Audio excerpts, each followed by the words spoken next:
Boa tarde, meus irmãos, ou melhor dizendo, boa noite. Estamos aqui para mais uma aula do Evangelho, do curso Aprendiz do Evangelho, segundo ano, estamos iniciando o segundo ano. Nós vamos trabalhar nesse semestre as parábolas. Antes de iniciarmos a aula, vamos fazer uma prece, vamos agradecer a Jesus por estarmos reunidos aqui mais uma semana, em seu nome, agradecendo pela oportunidade dada mais uma vez, que o nosso mestre nos auxilie, que nós possamos sair daqui com conteúdo fresquinho em nossas cabeças e também para que nós possamos refletir sobre todos os assuntos abordados nas parábolas do Cristo para o nosso melhoramento. Que assim seja, graças a Deus. Bem, nós vamos então iniciar. Aqui nós vamos ter o segmento de duas aulas do nosso livro. É a primeira aula e a segunda aula. Na nossa primeira aula nós vamos falar sobre as parábolas e os ensinamentos de Jesus sobre o reino dos céus. Na segunda aula nós vamos falar sobre as parábolas e os ensinamentos de Jesus sobre o desapego às riquezas terrenas. Então, inicialmente nós vamos falar sobre os ensinamentos que estão contidos nas parábolas, falando sobre os reinos dos céus. E na segunda aula, ele vai nos ensinar como que nós podemos agir para ficarmos, para não estarmos apegados às riquezas da terra. Inicialmente, nós vamos começando, então, a nossa aula falando um pouquinho do que é parábola, né? Jesus, como todos nós já sabemos, ele falava muito e ensinava sobre tudo, né, que existia no cotidiano das nossas vidas da época em que esteve conosco. E ele ensinava sobre tudo com exemplos, né? O seu exemplo de vida era o seu maior ensinamento.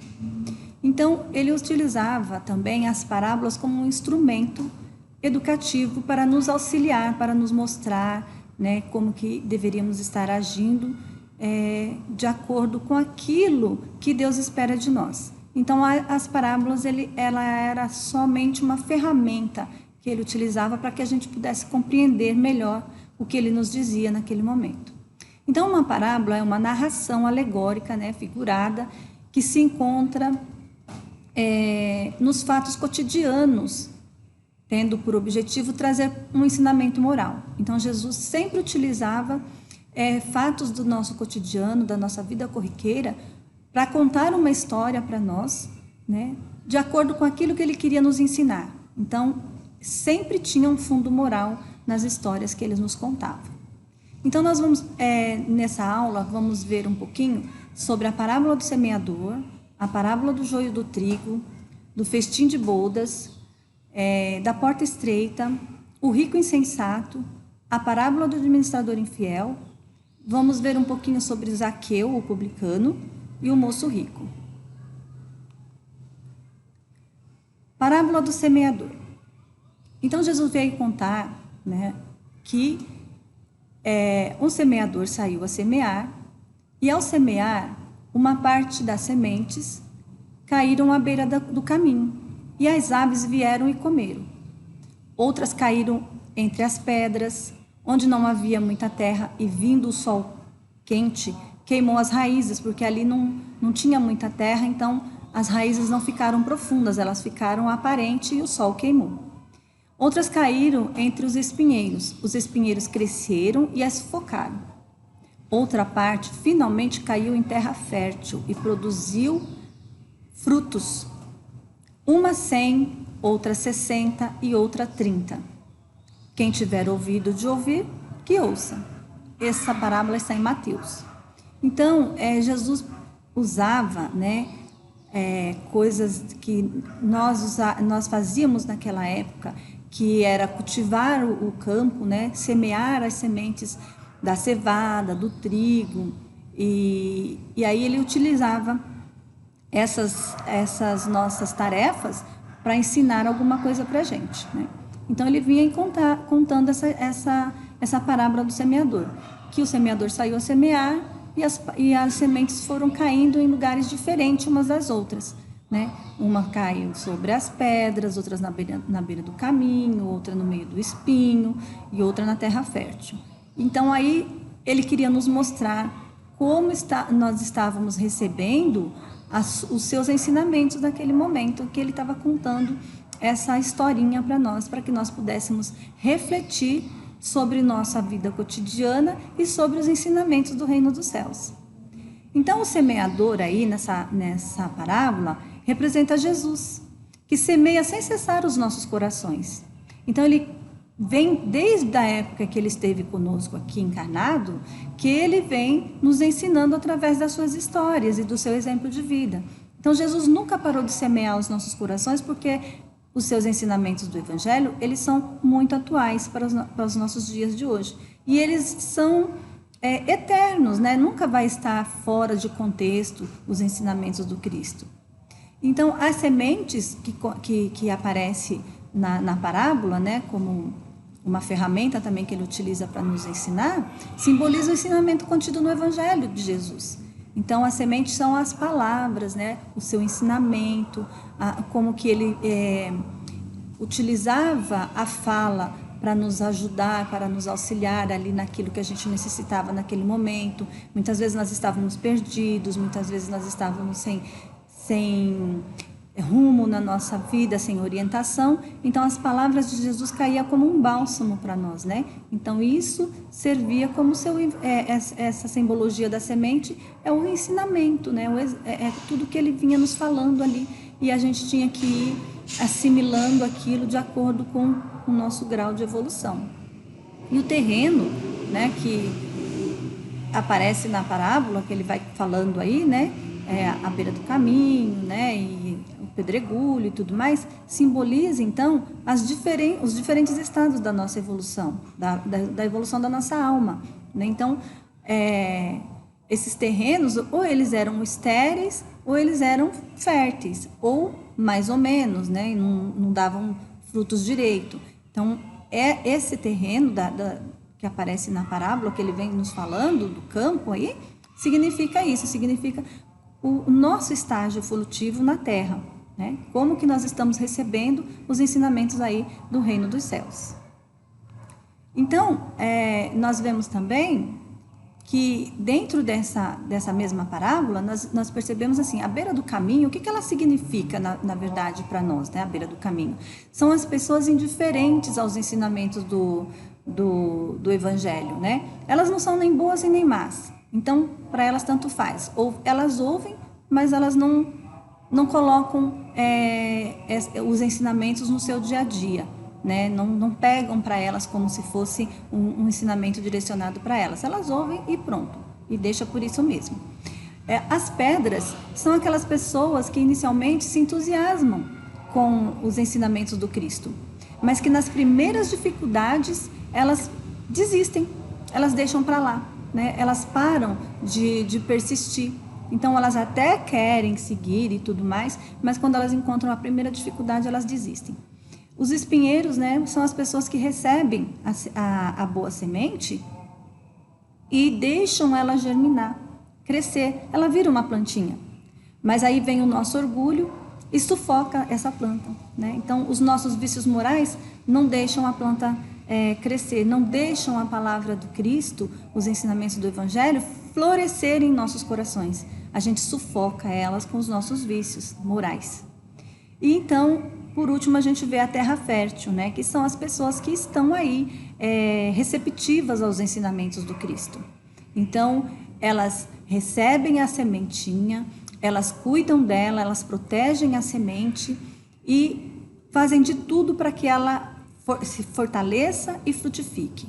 Então, são todos aqueles nossos irmãos que já estão prontos, é o terreno, é a terra fértil, aonde vai frutificar, né? Aonde nós vamos produzir 1 por 100. Uma semente vai produzir 100 frutos, né? 60 sementes vai produzir mais frutos. Então, 1 por 100, 1 por 60, 1 por 30. Então, quanto mais a gente estiver apto e receptivo, mais a gente vai produzir, mais a gente vai levar adiante a mensagem do Cristo, né? A gente não pode esquecer de maneira nenhuma que nós estamos aqui nesse planeta para crescer, para fortalecer o nosso espírito de bons ensinamentos. E o Evangelho de Jesus é o nosso guia. A gente não pode esquecer dessa parte importante dos nossos aprendizados aqui na Terra. Aí nós temos também a parábola do joio e do trigo, né? Que ele fala assim, o reino dos céus é semelhante ao homem que semeou boa semente no seu campo. E enquanto todos dormiam, veio o seu inimigo e semeou o joio no meio do trigo e foi-se embora. Então percebam, mais uma vez ele utiliza a questão do campo, né, do agricultor, para nos contar mais uma história, para nos ajudar a entender as nossas dificuldades sobre a terra. Então o reino dos céus é assim, ele é semelhante a este homem, né, bom, que semeou a boa semente, mas que quando ele foi dormir, veio o inimigo e semeou o joio no meio do trigo, que é uma erva daninha.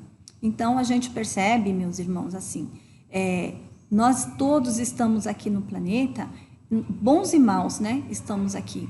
Alguns mais adiantados, outros um pouquinho melhor, um pouquinho para trás, e outros bem atrás ainda na sua evolução, no seu despertamento espiritual.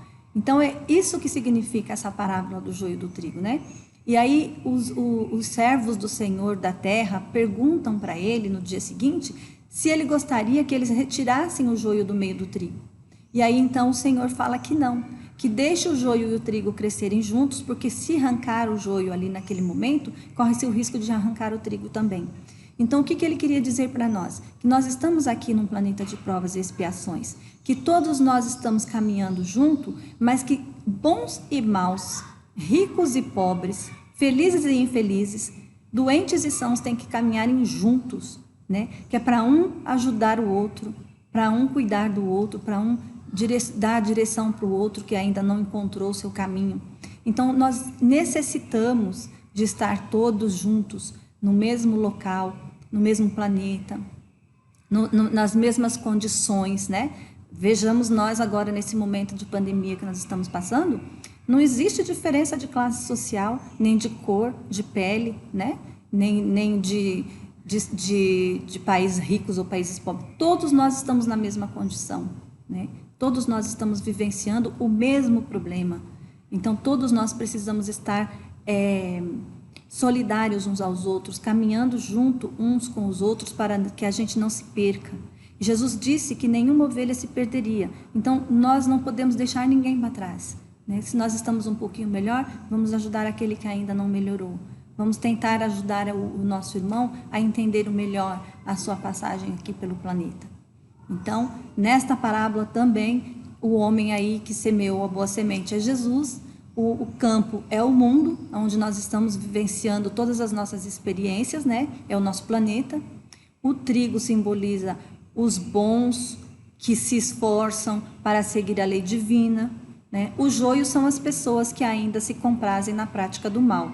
Então é isso, nós estamos todos juntos, caminhando todos juntos, mas Deus nos dá a mesma oportunidade, tanto para bons quanto para maus, né? Não é porque eu sou mau hoje que eu não posso ser bom amanhã. Então Deus não distingue os seus filhos pelo estágio evolutivo que ele está. Ele dá a mesma oportunidade que deu a um, dá ao outro, para que todos nós possamos chegar juntos, né? E a mesma finalidade, que é voltar para Deus, na nossa essência, porque a nossa essência é divina, então nós precisamos encontrar novamente a nossa essência divina e voltar para o Criador. Por isso todos nós recebemos a mesma oportunidade. Mais uma parábola que Jesus conta, né? Que é a parábola do festim de bodas ou de núpcias. O reino dos céus é semelhante a um rei que celebrou as núpcias do seu filho.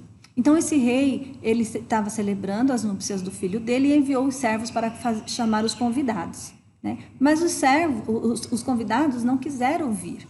Tornou então o rei enviar outros servos. E dizei aos convidados que preparei meu banquete. E eles também não deram atenção. E um foi para o seu campo, outro foi para o seu negócio, e outros mataram os servos que foram fazer o convite. O rei ficou muito bravo e entristecido, né? E então disse aos servos: As núpcias estão prontas, mas os convidados não eram dignos. Ide às encruzilhadas e convidai todos os que encontrardes. E assim reuniu todos que encontraram, bons e maus. Quando o rei entrou e viu ali um homem sem as vestes nupciais, disse o rei: amarrai-lhe os pés e as mãos e lançai-o fora nas trevas. Ali haverá choro e ranger de dentes.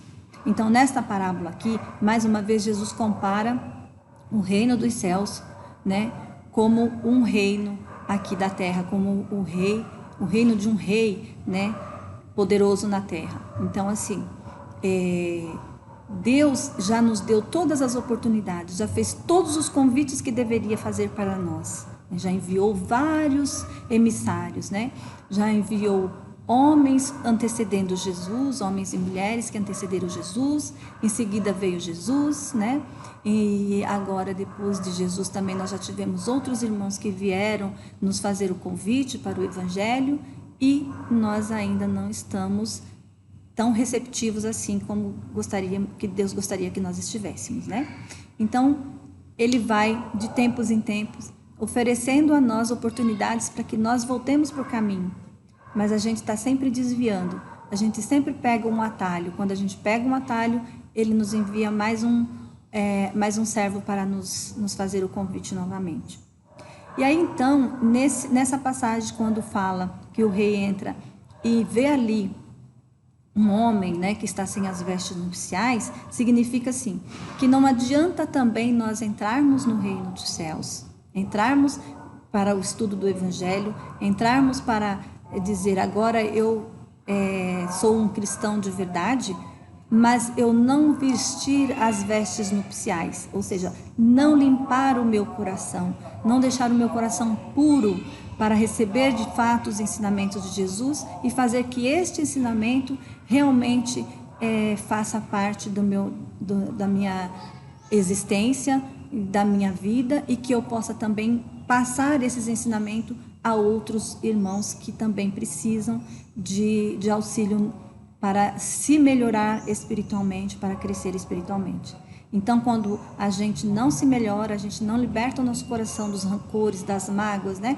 Dos sentimentos egoístas que muitas vezes nós carregamos, o que acontece? Nós somos lançados, sim, né?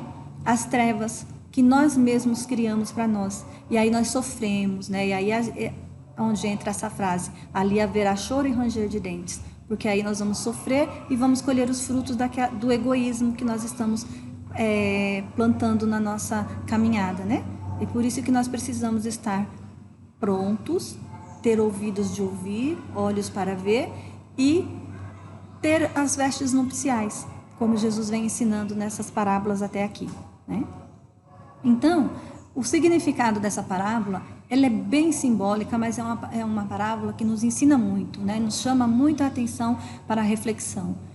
Os primeiros convidados são os judeus, né? Que Deus havia chamado em primeiro lugar. Então, Deus chamou primeiro o povo judeu, né?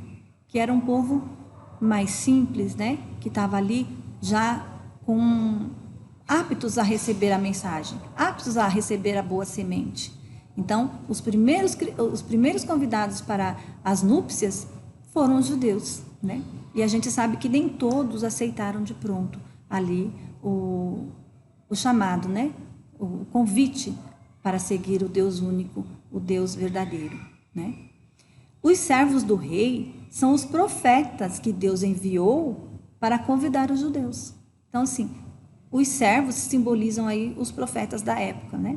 Muitos dos profetas na época foram apedrejados, foram sacrificados, foram presos, foram mortos, né? E aconteceram muitas coisas com esses irmãos que chegaram para fazer o convite ao povo judeu da época, e nem todo o povo esteve pronto na época para receber esse convite desses irmãos, né? Confiaram na mensagem que eles traziam. Os convidados que deixaram de comparecer para ir ao campo e aos negócios são as pessoas que são muito apegadas às coisas terrenas, né? Então, assim, eu não posso deixar o meu negócio, fechar o meu negócio ou deixar de ir ao meu campo plantar, para ir ouvir um homem falar sobre a mensagem de Deus, sobre o reino dos céus, né? No nosso caso, no nosso dia a dia, aqui trazendo para nossas vidas atualmente, quantos de nós deixamos de vir assistir uma palestra, um culto, uma missa, né? Porque nós não queremos fechar o nosso negócio mais cedo, ou porque nós não podemos sair de casa porque temos que assistir tal programa, né? Ou precisamos receber tal visita. Não podemos perder nenhum tempo da nossa existência aqui, né? Nem para ir fortalecer o nosso espírito. Então, nós somos essas pessoas muito apegadas aí às coisas terrenas, né? E muitos de nós ainda somos os judeus que ainda não aceitam o chamado de Deus, que ainda não está ouvindo o chamado de Deus, né? E há muitos dos profetas entre nós também, convidando a gente a despertar para as coisas espirituais, né? E aí muitas vezes a gente não dá ouvido, né?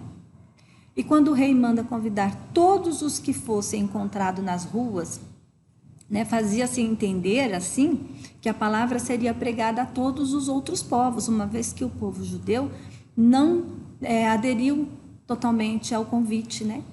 Não aceitou de pronto o convite. Então, já que não aceitaram de pronto o convite, nós vamos convidar todos os outros povos. Então, bons e maus, todos os povos seriam convidados a ouvir a palavra de Deus, né? A receber a mensagem do céu.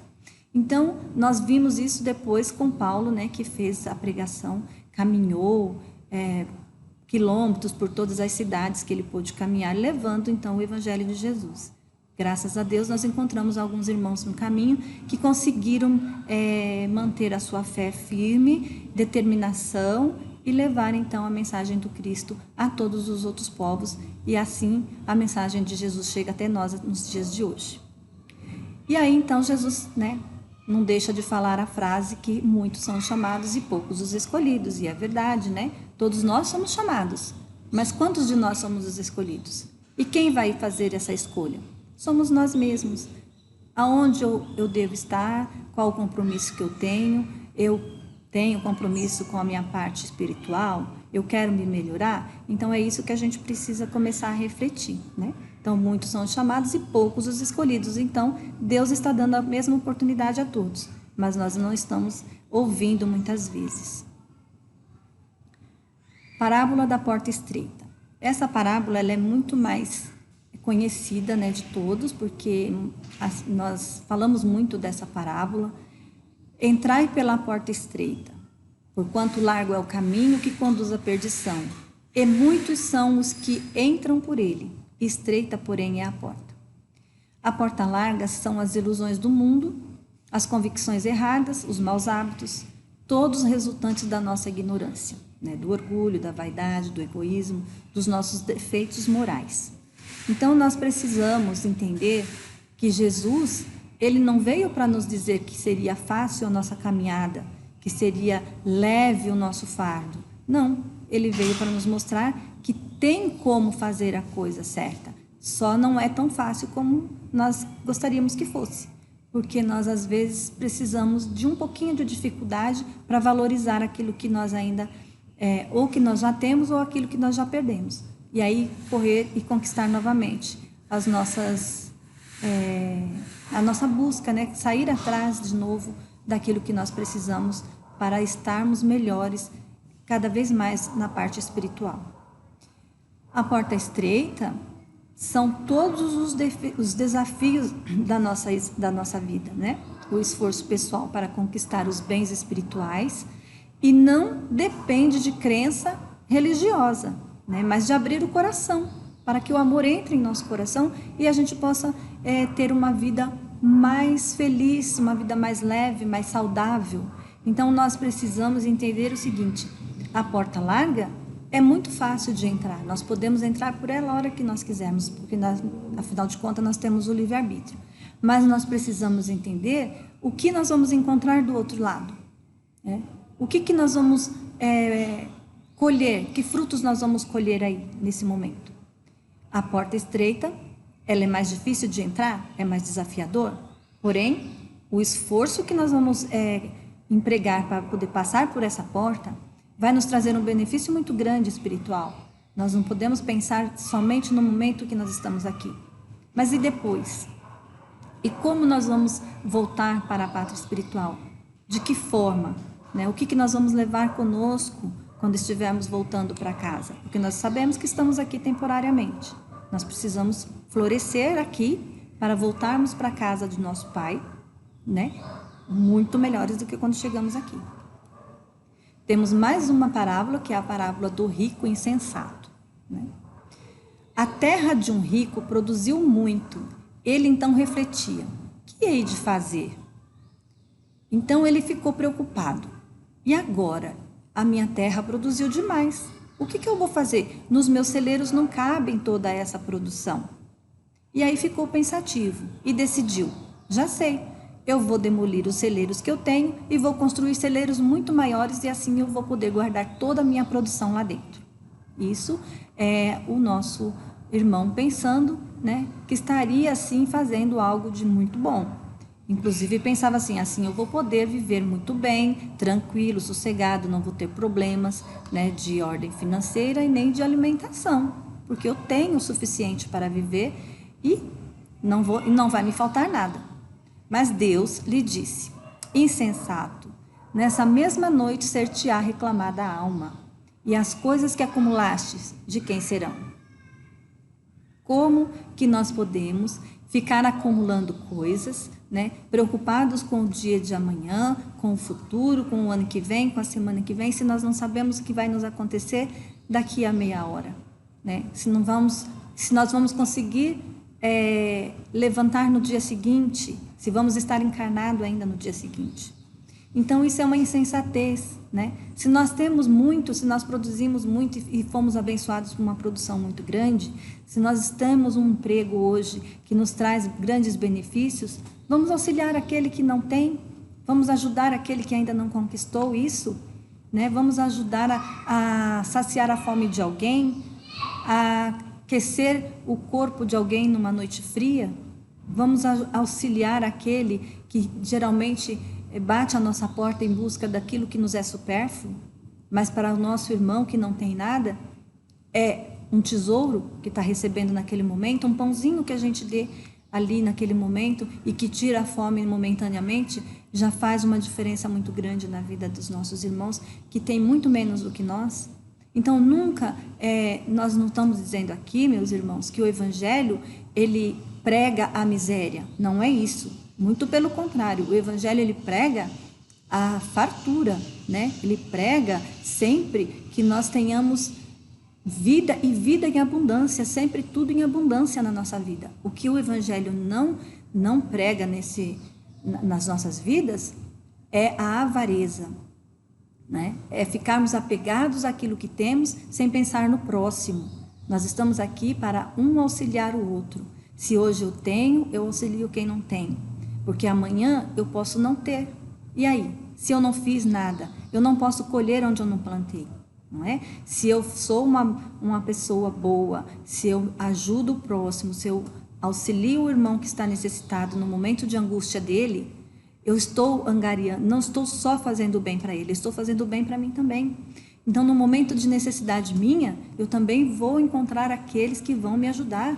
Porque a gente, é dando que se recebe, disse São Francisco de Assis, É plantando que a gente colhe. Então, a gente vai colher não onde a gente plantou. E se a gente não plantou, a gente não pode reclamar, não é verdade? Então, o rico da parábola simboliza, então, aí as pessoas que acumulam bens materiais, mas não são ricas para Deus, Porque não está acumulando bens espirituais, só bens materiais. Então, é muito arriscado quando nós estamos pensando somente no material, esquecendo a parte espiritual.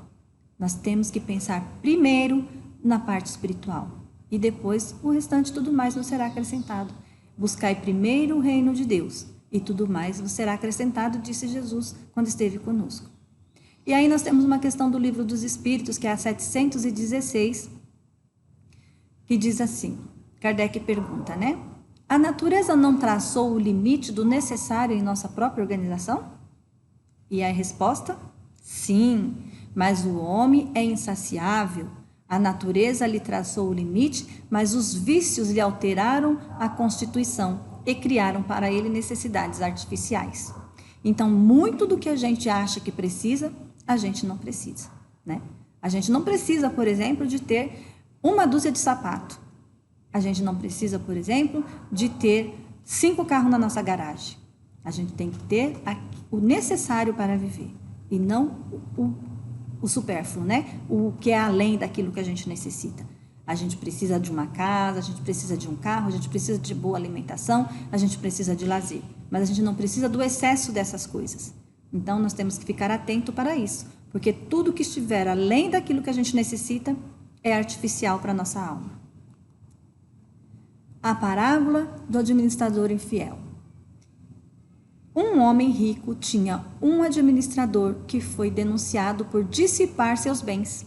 Mandou chamá-lo e disse-lhe: presta conta da tua administração, pois já não pode mais ser administrador. Ele então refletiu: o que fazer? Se eu não vou ser mais o administrador, o que eu vou fazer? Eu não consigo trabalhar no pesado, eu não consigo cavar um poço, eu não consigo carregar um saco de areia pesada, eu não consigo fazer serviços braçais. E agora, o que eu vou fazer?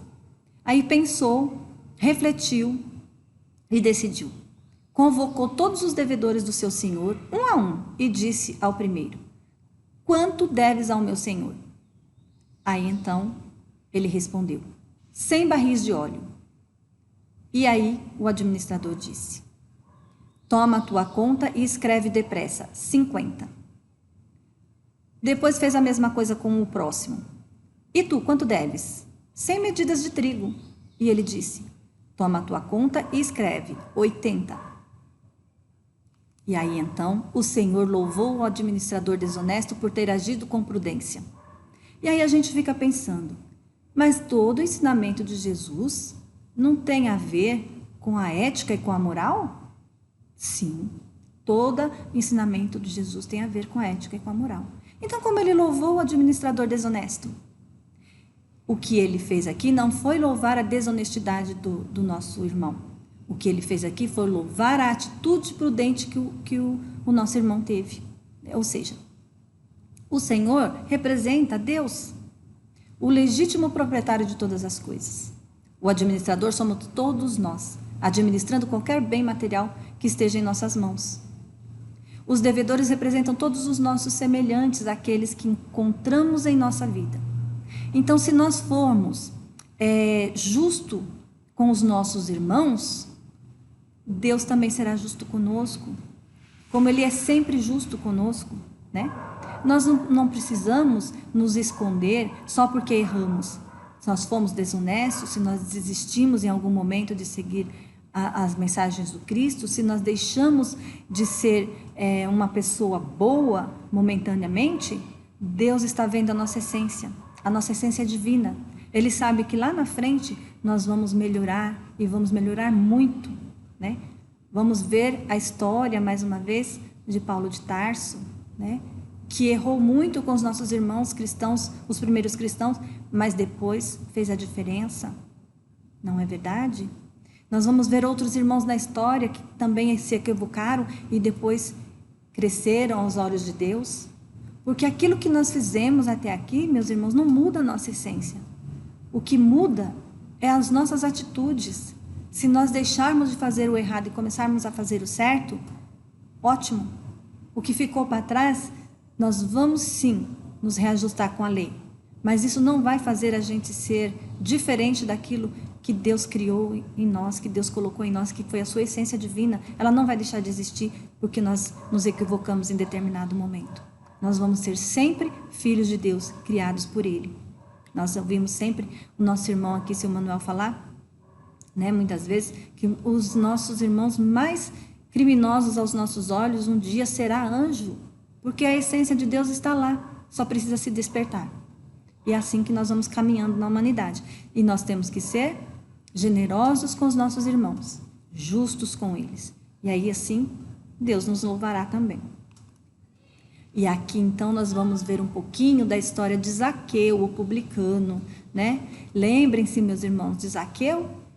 Então, Jesus, tendo entrado em Jericó, havia lá um homem chamado Zaqueu, que era rico e chefe dos publicanos. Procurava ver quem era Jesus, mas ele não conseguia porque era de baixa estatura. Correu então e subiu num sicômoro. O sicômoro era uma árvore muito grande que existia lá no local. Então, quando Jesus percebe que Zaqueu subiu na árvore, ele olha para cima e diz a Zaqueu: Zaqueu, desce daí e vá para a sua casa, porque hoje preciso repousar em sua casa. Então Zaqueu fica estarrecido de Jesus falar com ele. Ele viu que Zaqueu estava em cima da árvore. Como ele viu, né? No meio de uma multidão daquela. Jesus sabia de todos que estavam ali e da intenção de cada um. Por isso Jesus falou diretamente com Zaqueu. Então, meus irmãos, Jesus foi passar a noite com Zaqueu na sua casa. E muitos não entenderam e recriminaram, então, ali a atitude de Jesus, né? Mas esse encontro de Zaqueu com Jesus transformou a vida dele. E ele decidiu, então, dividir com os pobres a metade de toda a fortuna que ele tinha. E restituir àqueles que ele havia espolhado em 4 vezes mais. Aí, então, Jesus lhe disse: Zaqueu, hoje entrou a salvação em tua casa. E aí aqui a gente pode fazer um parágrafo, né, para fazer uma paradinha aqui, para falar assim, literalmente entrou a salvação na casa de Zaqueu, né, porque Jesus estava lá. Mas Zaqueu, o que aconteceu com Zaqueu? Ele entendeu a mensagem, porque ele tinha muitos bens, mas alguma coisa dentro de Zaqueu já estava dizendo que tinha alguma coisa errada na vida dele, que precisava ter alguma mudança, que ele precisava modificar a atitude dele, né? Então aí nós vemos a mudança da atitude de Zaqueu, porque ele teve vontade, ele buscou Jesus, ele foi atrás daquilo que ele estava querendo, e aí então conquistou essa elevação espiritual, né? E aí depois nós vemos na história aqui do Espiritismo, que hoje nós conhecemos esse nosso irmão Zaqueu com o nome de Bezerra de Menezes. Então Jesus já sabia com quem ele estava lidando desde o começo. A essência de Zaqueu, ele estava lá, adormecida, só precisava despertar. Não é verdade? E aí nós temos também a história do moço rico, né, que aí conta Jesus, né, que alguém chegou e se aproximou dele e disse: Mestre, o que farei de bom para ter a vida eterna? Aí Jesus responde: guarda os mandamentos, honra teu pai e tua mãe. Aí ele responde para Jesus: isso eu já tenho feito, Senhor. O que mais me falta? Aí Jesus responde para ele de novo, né? Vai e vendes o que possui e dê aos pobres o que terás, e terás um tesouro no céu. Depois vem e segue-me. O moço, ouvindo isso, saiu pesaroso, porque era possuidor de muitos bens. Por quê? Porque ele não queria se desfazer dos bens materiais que ele tinha. Imagina, dar tudo que eu tenho, dar aos pobres, depois sair seguindo Jesus, e eu vou ficar sem nada, né? Então, a atitude, percebam a diferença da atitude do moço rico com a atitude de Zaqueu, né? Os dois, financeiramente, podiam estar mais ou menos na mesma condição, mas um teve a vontade da mudança e o outro não. Então, um conquistou um degrau a mais no seu caminhar e o outro continuou lá do mesmo jeito que estava. Agora aqui nós vamos ver mais uma parábola, que é a última parábola da nossa aula, é a parábola do rico e Lázaro. Essa história do rico e Lázaro, a maioria das pessoas conhecem, até porque teve uma novela com esse nome, né, na TV, faz pouco tempo. Então, nós conhecemos a história do rico, né? Havia um rico que se sentia, que se vestia de púrpura e linho fino e cada dia se banqueteava com requinte. Um pobre chamado Lázaro vivia à porta, né, desse nosso irmão que tinha muitos bens. E Lázaro, ele vivia coberto de úlceras, né, de feridas pelo corpo todo. Desejava saciar-se do que caía da mesa do rico. E então o nosso irmão, que tinha muito, não se importava muito com o nosso irmão que estava ali à sua porta, porque era uma pessoa muito doente, que estava ali cheio de feridas pelo corpo todo, e ele não queria nem chegar perto desse nosso irmão. Mas aí acontece que Lázaro morre, e Lázaro é levado pelos anjos ao seio de Abraão, né? Morre também o nosso irmãozinho lá, o rico. E aí lá, depois de morto, né, no plano espiritual, conta-se a história que lá na mansão dos mortos, em meio à tormenta, levantou os olhos e viu ao longe Abraão e Lázaro em seu seio. Ou seja, Lázaro do lado de Abraão, né? Abraão, junto com Lázaro ali, tudo feliz, né? Lázaro bem de novo, já não tinha mais as feridas, as úlceras, já não passava mais fome, e já estava refeito espiritualmente. Então ele exclama, né? Pai Abraão, tem piedade de mim e manda que Lázaro molhe a ponta do dedo para refrescar a minha língua. Abraão responde, filho, lembra-te que recebeste teus bens durante a vida e Lázaro, por sua vez, os males. Agora, porém, ele encontra aqui consolo e tu as tormentas. Então, meus irmãos, nós temos que tomar bastante cuidado, né? Com o que nós estamos angariando aqui, o que nós estamos dando importância de verdade na nossa vida terrena, enquanto estamos aqui, o que nós temos de bens verdadeiramente na nossa vida. São bens materiais ou são bens espirituais? Nós precisamos ter esse discernimento, esse entendimento, né? Nós precisamos dos bens materiais, mas o que nós vamos levar são os bens espirituais, aquilo que nós colocarmos em nosso coração, as boas ações que nós vamos praticar, né? O bem que nós vamos fazer ao próximo e a nós mesmos. Primeiro, né, Jesus pede para a gente, amai ao próximo como a ti mesmo. Então, nós temos que nos amar e amar ao próximo. Esse é o grande tesouro que nós vamos levar conosco daqui para frente. Então, essas são as mensagens de Jesus nas suas parábolas. Nós precisamos nos debruçar sobre as parábolas, ler e reler várias vezes, entender a mensagem que está contida dentro dos seus ensinamentos. É claro que aqui a gente não colocou todo o texto da parábola, né, que é muito mais do que isso, mas vocês, quando forem ler, meus irmãos, prestem bastante atenção em todos os detalhes das falas de Jesus, em cada uma das parábolas que a gente for encontrando dentro dos evangelhos, tá? Então, vamos entender o que Jesus queria dizer, vamos ver realmente o que nós precisamos levar de pronto para a nossa existência futura. Então, Jesus não está pedindo para que nós sejamos pobres, sem nada. Ele não quer isso, ele quer que nós tenhamos o necessário para viver e que sejamos ricos em espírito, ricos em nossas ações e nossas atitudes. É isso que o Evangelho pede para nós. Quem acha que o Evangelho prega a miséria e a pobreza está equivocado, não entendeu ainda a mensagem do Cristo. Nós precisamos entender a mensagem do Cristo para termos uma vida e vida em abundância como Ele mesmo nos prometeu. É isso que nós precisamos fazer. Nós precisamos ter vida e vida em abundância, nos amando e amando ao nosso próximo. E porque Ele mesmo nos falou, amai-vos uns aos outros como eu vos tenho amado. Então, Ele nos amou intensamente a ponto de nos deixar numa cruz, né? E deixar os seus exemplos de vida que gerou esse evangelho maravilhoso para que nós tivéssemos um norte a seguir, nós tivéssemos uma luz no fim do túnel para que nós pudéssemos assim seguir essa luz que nos direciona, que nos guiaria até o Pai. Essa é a nossa mensagem da aula de hoje. São as parábolas, elas são maravilhosas, são intensas e muitas delas vão fazer com que a gente reflita muito em nossas atitudes e em como nós estamos vivenciando a nossa vida daqui por diante, até aqui, como nós vivemos e como nós pretendemos levar a nossa vida daqui para frente. Fiquem todos com Deus, que Jesus os abençoe e que nós tenhamos sempre, sempre o Evangelho como nosso guia. O nosso modelo e guia é Jesus e as mensagens dele é o Evangelho, então nós vamos seguir o Evangelho. Que a paz de Deus esteja com cada um de vocês.